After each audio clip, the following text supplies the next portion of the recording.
Hello guys, welcome back to my channel. कहानी की शुरुआत करने से पहले मैं बोल देती हूँ कि मैं कल ही कहानी को ख़त्म करना चाह रही थी, बट एक्चुअली मुझे बहुत ज़्यादा इंपॉर्टेंट काम आ गया था, तो मुझे वहीं स्टॉप करके मुझे जल्दी से जाना पड़ा था। इसलिए मैं पूरी नहीं कर पाई कि मैं उसी में आपको लास्ट पार्ट कर दूं। बट ये आज का लास्ट पार्ट होने वाला है और छोटा भी होगा क्योंकि लास्ट टाइम है, क्योंकि कल ही कवर करने वाली थी बट नहीं हो पाया है। और आई होप आप उस चीज़ को समझेंगे और माइंड मत कीजिएगा। आई एम सॉरी गाइस, सच में आई एम सॉरी। तो कहानी की शुरुआत करते हैं। कहानी की शुरुआत वहीं से होती है जब लैंजन को चक्कर आते हैं और विंग उसे कह रहा होता है, तुम ठीक हो ना लैंजन, तुम ठीक हो कि नहीं। यहाँ से लैंजन की आंखें खुलती है जो वो देखता है कि वो अपने रूम में है। तो पैनिक होके बाहर आता, दरवाज़ा खोलता है तो देखता है कि युआन सामने से आ रहा है अपने दोस्त के साथ। तब लैंजन उसे देख के और ज़्यादा पैनिक हो जाता है क्योंकि युआन अभी तो छोटा था, अभी युआन के साथ वो खेल रहा था, अभी वो विंग के साथ था और अचानक से युआन इतना बड़ा हो गया है, तो यानी वो वापस प्रेजेंट में आ गया है। और अगर वो वापस प्रेजेंट में आ गया है तो फिर विंग कहाँ है।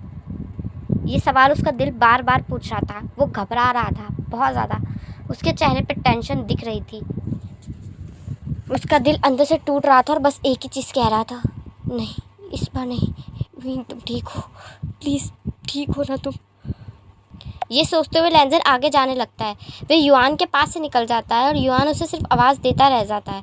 तब युआन का दोस्त उसे कहता है, ये हांगुन को क्या हुआ, इतने पैनिक क्यों दिख रहे हैं। और ये देखो, वो प्रॉपर ड्रेस भी नहीं है आज पहली बार, और ना ही उन्होंने अपने जूते पहने हैं, ऐसा क्या हुआ। तब युआन कहता है, इतने सालों में ऐसा कभी नहीं हुआ, पर हाँ मैं एक्सपेक्ट कर सकता हूँ। डैड ने ज़रूर मॉम को नहीं देखा होगा अपने पास, तभी वो इतने पैनिक हो गए। मेरे डैड मॉम से बहुत ज़्यादा प्यार जो करते हैं, कुछ बड़ी बात नहीं, अभी वो मॉम को देखेंगे तो शांत होकर बैठ जाएंगे। तुम चलो, हम दूसरा काम करते हैं। ये कह के युआन अपने दोस्त के साथ वहाँ से चला जाता है। लैंजन थोड़ी दूर पे आ जाता है और आसपास देखने लगता है, और उसकी आंखों में आंसू होते हैं और चेहरे पे पेन साफ दिखाई दे रहा होता है। तभी उसे एक सॉफ्ट सी वॉइस सुनाई देती है, लैंजन क्या हुआ है, ये हाल क्या बना रखा है, सोकर उठते ही ऐसे ही बाहर आ गए तुम, इतनी क्या इमरजेंसी थी तुम्हें, हाँ कहीं जिंशी में आग तो नहीं लग गई थी। तब लैंजन धीरे धीरे पलटता है। तब विंग उसकी तरफ देख कर कहता है, तुम्हारी आँख में आंसू क्यों, क्या हुआ। मैं बस मजाक कर रहा था, आई एम सीरियस, मतलब सीरियस नहीं, नहीं एक्चुअली एक सेकेंड, जो मैं अभी कर रहा था वो मजाक था, पर मैंने ऐसा इंटेंशनली नहीं कहा था जिससे तुम्हें हर्ट हो। क्या बोल रहा हूँ मैं। तब लैंजन विंग को गले लगा लेता है और कहता है, तुम मेरे सामने हो ना विंग, मेरे पास हो।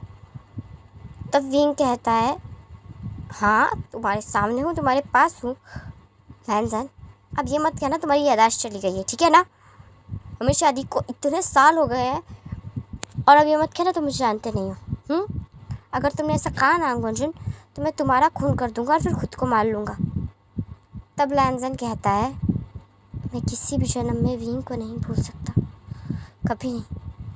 तब विंग कहता है, बस कर दो, शादी के इतने साल हो गए हैं हमारे, इतने ज़्यादा साल, हमारा बच्चा इतना बड़ा हो गया है, उसकी शादी की उम्र हो रही है, और तुम मुझसे अभी भी फ्लर्ट कर रहे हो। लोग कहते हैं दुनिया का सबसे बड़ा फ्लर्ट मैं हूँ, मैं, पर कोई हांगो जिनको मुझसे बात करते तो देखे, बेचारा शर्म से पानी पानी हो जाएगा।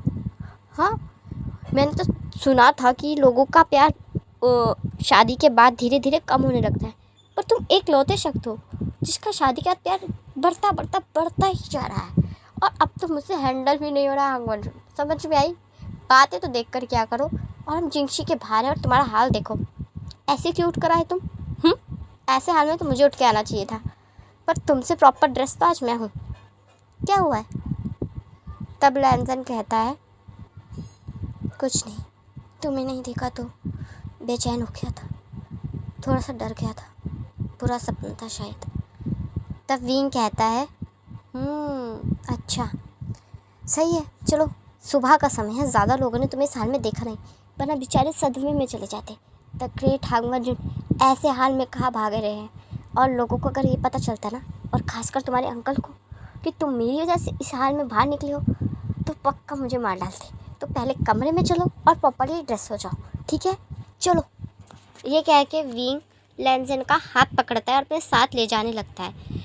तब लैनज़न अपने मन में कहता है, शायद जो लैनी ने मुझसे कहा था, इसका फल यही है कि अगर मैं पास्ट में जाऊंगा तो फ्यूचर में आने के बाद मुझे कुछ समय याद नहीं रहेगा, वो वक्त मैं जी नहीं पाऊंगा। पर इससे मुझे कोई शिकवा या गिला नहीं, क्योंकि आखिरकार मैं अपने प्यार के साथ हूँ और वो ज़िंदा है। ये बड़ी बात है मेरे लिए। खुशनसीबी है कि वो ज़िंदा है और मेरे साथ है, मेरे पास। मैं बहुत लकी हूँ कि विंग मेरा है और हमेशा मैं उसके साथ रहना चाहता हूँ अपनी आखिरी सांस तक। My wing. चलिए गाइस, कैसा लगा ये पार्ट और ये कहानी आप मुझे कमेंट में ज़रूर बताइएगा। वीडियो को लाइक कर दीजिएगा, चैनल को सब्सक्राइब कर दीजिएगा और वीडियो को लाइक करना मत भूलिएगा।